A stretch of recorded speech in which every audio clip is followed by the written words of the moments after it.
आज मैं एक ऐसी जगह पे मौजूद हूँ गंदम की फसल के अंदर, जो ना तो ड्रिल से काश्त है, ना छट्टे से काश्ता है, ना बेड से काश्ता है, बल्कि चोपे से काश्ता ये गंदम है जहाँ पे इस वक्त मैं मौजूद हूँ।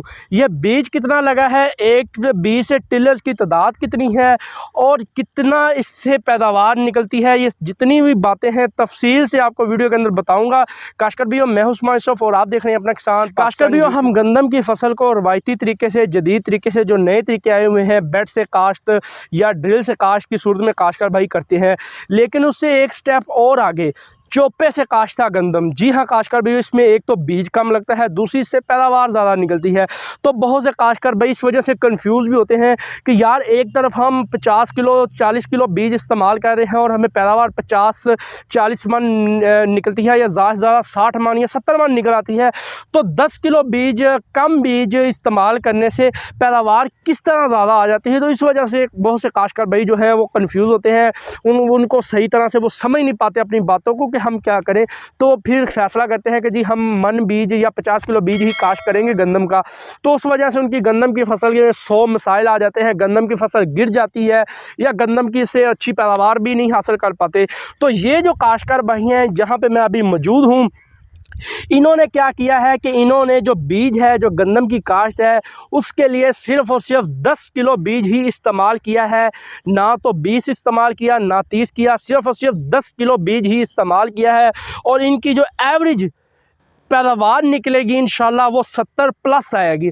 पिछले साल भी इन्होंने इस तरह से काश्त की थी और इसकी जो पैदावार थी वो 65 मन 65 मन इनकी पैदावार जो फी एकड़ निकली थी। इस दफ़ा इन्होंने थोड़ा सा और तरीका अपनाया और इसके अंदर जो बीज है वो उसकी क्वांटिटी को थोड़ा सा ज़्यादा करके 10 किलो इस्तेमाल किया और उस वजह से जो इसकी पैदावार है वो 70 मन तक आ जाएगी।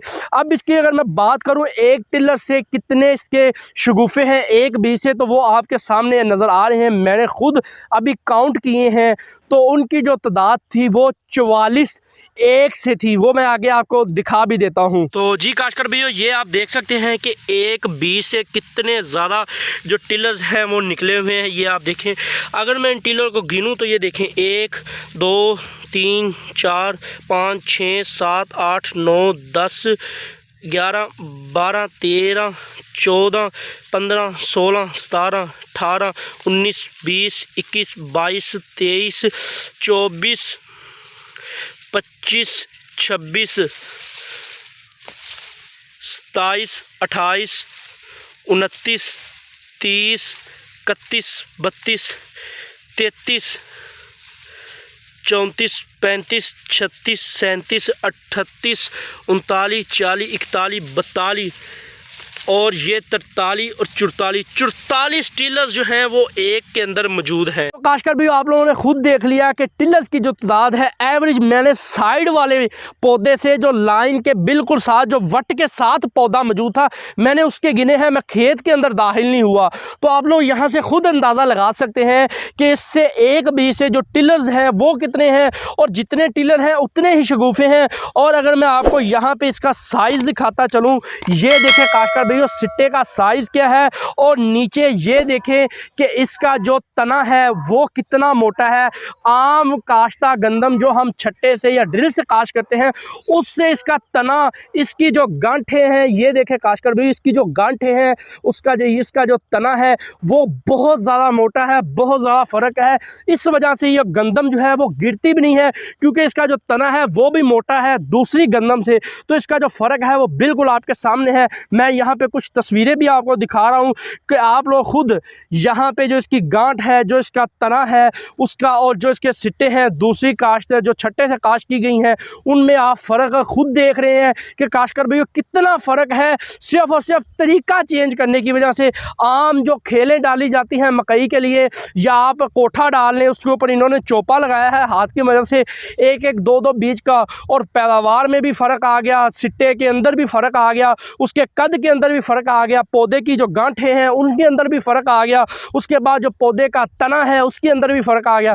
जब तना तंदुरुस्त हो जाएगा, तना मोटा हो जाएगा, तो फसल तो गिरेगी नहीं, क्योंकि तना मजबूत हो जाएगा और उसका जो शगुफ़े हैं वो ज़्यादा होंगे, जिसकी वजह से जितनी मर्ज़ी तेज़ हवा आ जाए, अल्लाह ना करे आंधी आ जाए, तो वो तो सब कुछ ही ले जाती है। अगर तेज़ हवा आ जाए जिससे दूसरी आम गंदम गिर जाती है, ये गंदम उस हवा से मेरा ख्याल है कि नहीं गिरेगी, इस एक अच्छी खासी पैदावार इससे मिल जाएगी। और दूसरा, इसमें अगर पानी भी ज़्यादा लग जाए तब भी उसका मसला नहीं है, क्योंकि जो रेज है वो इसकी जड़ों में पहुंचेगी, ना कि पानी डायरेक्ट जड़ों में पहुंचेगा। और जो हमने छट्टे से काश की होती है उसके अंदर क्या होता है कि जी पानी ही पूरा जो उसके तने हैं वहाँ तक टच हो रहा होता है, उस वजह से उसके अंदर मिसाइल पैदा हो जाते हैं। तो बहुत ज़्यादा, बल्कि ज़मीन आसमान का फ़र्क है छट्टे से काश से, ड्रिल से काश की सूरत से बनिस्बत जो है वो अपना चौपे से काश के अंदर।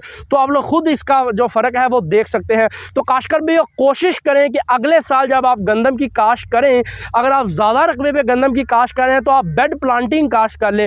अगर आपका रकबा कम है, 5-10 एकड़ है और आप चौपे से काश करवा सकते हैं, तो यकीन करें काश्तकार भी, अगर आप एक दफ़ा चौपे से काश करवा लेंगे और उसकी पैदावार के रिज़ल्ट देख लेंगे, पौधे के रिज़ल्ट देख लेंगे, तो यकीन बात है, लिख के ले लें कि आप हर साल चौपे से ही काश करवाएंगे।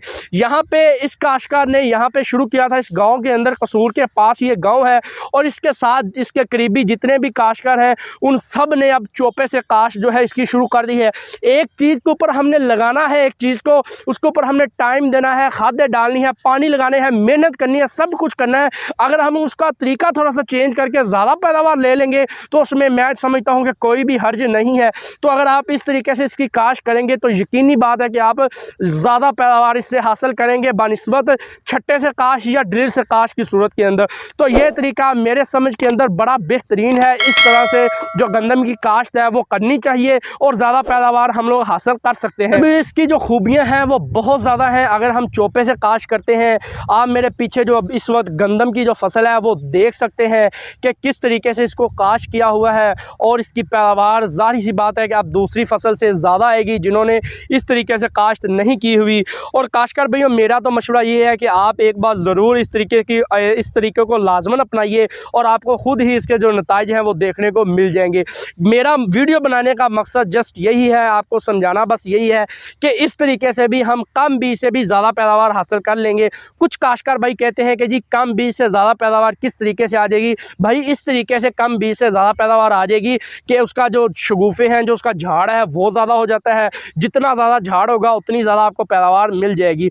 हाँ काश्तकार भैया, आप छट्टे से भी ज़्यादा पैदावार हासिल कर लेंगे, लेकिन वो उसकी अगर पूरी केयर करेंगे, उसको गिरने नहीं देंगे, तभी आप ज़्यादा पैदावार हासिल करेंगे। उसके अंदर जो उसका सिट्टा यानी कि जो उसका पौधे का तना होता है वो छोटा रह जाता है, बारीक रह जाता है, सिट्टा बारीक हो जाता है, सिट्टा छोटा रह जाता है। तो इस तरीके के अंदर जब मैंने इसका तना देखा तो तना देख के मैं हैरान हो गया था कि इतना मोटा तना है, इतनी मोटी गांठ है कि जो मैंने इस तरह की गांठ ना तना मैंने किसी दूसरी फसल के अंदर अभी तक नहीं देखा है। तो काश्तकार भैया, ये वीडियो यहाँ तक की थी। उम्मीद है कि आपको सारी बात की समझ आई होगी।